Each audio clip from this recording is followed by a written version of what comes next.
केवल आत्मा। मैं कौन हूँ? मैं आत्मा हूँ, सिर्फ आत्मा हूँ।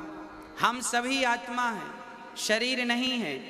आज मैं आपको स्पष्ट कर दूं, शरीर अलग है और आत्मा अलग है। जब व्यक्ति मरता है, जिसे कहते हैं मर गया, तो ये बताइए कि मरने के बाद शरीर में क्या नहीं रहता? अरे मरने के बाद आत्मा नहीं रहती, इसलिए तो लोग कहते हैं कि मर गया। जब तक आत्मा थी तब तक तो जीवित था। इसका अर्थ ये है कि आत्मा निकल गई तो बचा शरीर। अब उस शरीर को लोग क्या करेंगे? आत्मा के बिना जो शरीर बचता है उसे या तो लोग जमीन में गाड़ देते हैं या तो चिता पे रखकर जला देते हैं। इसका तात्पर्य यह है कि कीमत शरीर की नहीं थी, कीमत उस आत्मा की थी। जब तक वो आत्मा है तब तक हम हैं, और जब आत्मा नहीं तो हम भी नहीं। हमारा शरीर क्या कर लेगा अकेला? हमारा शरीर उस आत्मा के कारण है। आत्मा चली जाए तो शरीर का कोई अस्तित्व नहीं है। 24 घंटे के भीतर तो शरीर से दुर्गंध निकलने लगती है। हाँ, इसलिए मैं शरीर नहीं हूँ। यदि मैं शरीर होता तो मैं तो तब भी था जब आत्मा नहीं थी।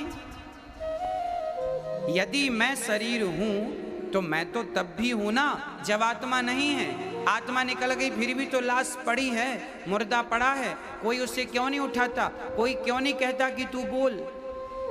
इसका अर्थ है कि मैं शरीर नहीं था, मैं तो मात्र आत्मा हूं।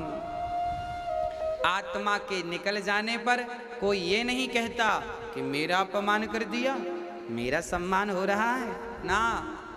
आत्मा मैं हूं। शरीर अलग है। शरीर 5 चीजों से मिलकर बना है: पृथ्वी, जल, वायु, अग्नि, आकाश। जब हमें चिता पर जलाते हैं या जमीन में गाड़ते हैं तो हमारे 5 तत्व, पृथ्वी तत्व पृथ्वी में, वायु तत्व वायु में, अग्नि तत्व अग्नि में, सारे तत्व जहाँ से मिलकर आए थे वो सारे तत्व जहाँ की तहाँ चले जाते हैं। आत्मा परमात्मा के पास चली जाती है, परमात्मा से मिलती है। अब बचा कौन? कुछ नहीं, जीरो।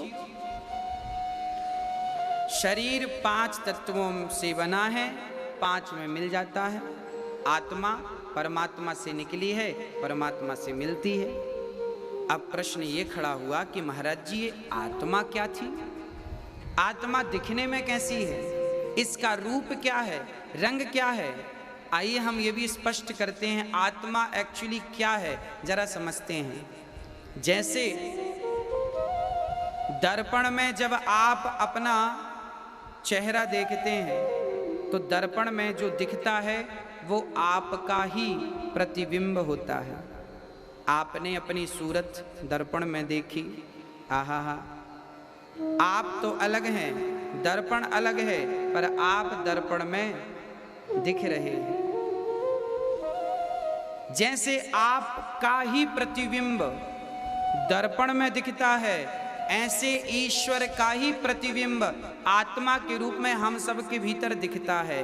अब दर्पण हटा दिया तो प्रतिबिंब कहाँ चला गया आपका? अभी तो आपके सामने दर्पण था तो आपका प्रतिबिंब दर्पण में दिख रहा था। अब दर्पण हटा दिया तो आपका प्रतिबिंब कहाँ चला गया? बोले प्रतिबिंब जो था वो बिंब में समा गया,